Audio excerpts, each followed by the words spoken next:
The wheels of justice often don't move at all. And that's where we are with the Jon Gruden case. It has been 3 months, roughly, since a judge in Nevada ruled that the NFL's effort to push the Jon Gruden lawsuit against the league and Commissioner Roger Goodell into the league's secret rigged kangaroo court would fail. Case goes forward in court. Well, what happens, Miles, after you have a ruling like that, and I think the ruling came during the hearing, which basically is a slam dunk victory for the Gruden side and a slam dunk loss for the NFL, you put together a document that reduces to writing the decision, an order. And the judge tells the prevailing party to create the first draft of the order. Well, here we are 3 months later, and the final order denying the NFL's effort to push the case into the secret rigged kangaroo court hasn't ended. So here's where it becomes significant. In court filings made last week in connection with the back and forth between the league and Gruden over what will or won't be in the ruling, this is where it gets interesting, because the order proposed by Gruden's camp says that there were emails sent by Gruden, and we all know by now that Gruden ended up stepping down because of emails from 2011 that he sent to former Washington executive Bruce Allen that contained horribly inappropriate content, and that resulted in him leaving abruptly last October. And the argument is, how can you even take this case to arbitration? I wasn't even working for the NFL when I sent these emails. So one of the key arguments is these emails were sent before I was the Raiders coach. Now, in the order proposed by Gruden's camp, they say that the emails were sent between 2011 and 2018, but the NFL has written that there were emails sent by Gruden after he returned to be the head coach of the Raiders. So that's the next frontier in this. And this is what happens when you decide to take on a billion-dollar company.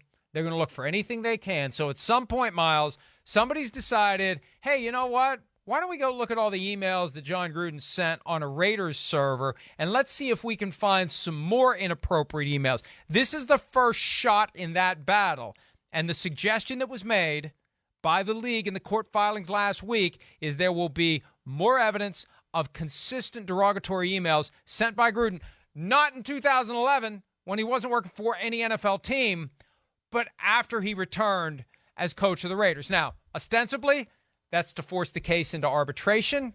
As a practical matter, it's just more mud that's eventually going to be thrown at Jon Gruden. Is going to make him look even worse.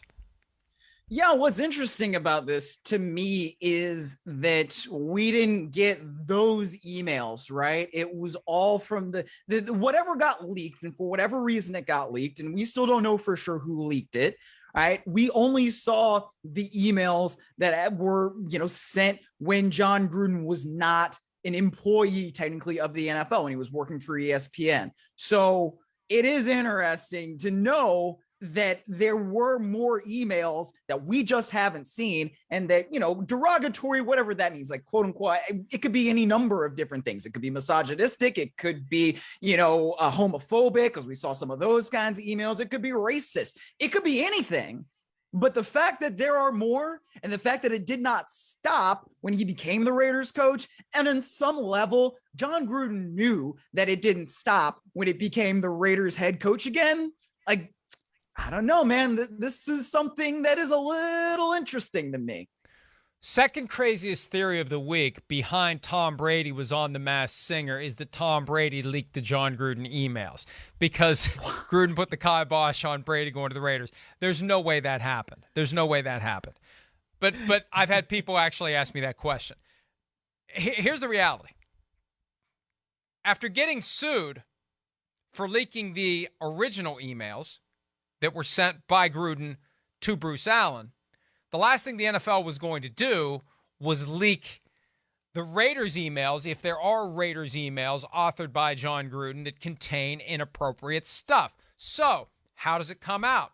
It comes out through the normal course of the litigation. And what the league is trying to say now is that evidence of these emails sent by Jon Gruden when he was working for the Raiders will be relevant to our ongoing position, even though the judge has already ruled. our ongoing position is that Gruden has sent these horrible emails, and it continued after he became coach of the Raiders. And this is their safe way of making sure the rest of us know about it, because they ain't going to leak those emails and get sued again. But they are going to try to make that an issue. And, hey, back when if you didn't know, I practiced law. Back when I practiced law, I always told people, you got to be ready. You got to be ready for the onslaught, because if you poke the bear's coming at you. This is what happens. This is what happens when you file that lawsuit, Miles. They come at you with everything they have, and apparently they have something. Yeah, it's one of those mess around and find out situations, so Gruden might find out. Hi, I'm Mike Tirico, and thanks for watching. Make sure to hit subscribe for the latest news and highlights from NBC Sports.